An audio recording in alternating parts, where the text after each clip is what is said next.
Linia Gamizo.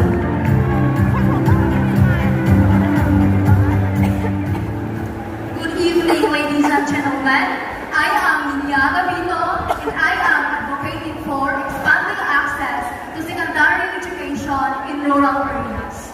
As someone who grew up in rural area of Bacamban, which is my beloved barangay Duangan, I experienced firsthand the struggles that come with living in the mountainous area. I used to wake up early before the sun rises to start the 2 hours walk to school. We would arrive at school already exhausted and then have to do it again, going back at the end of the day.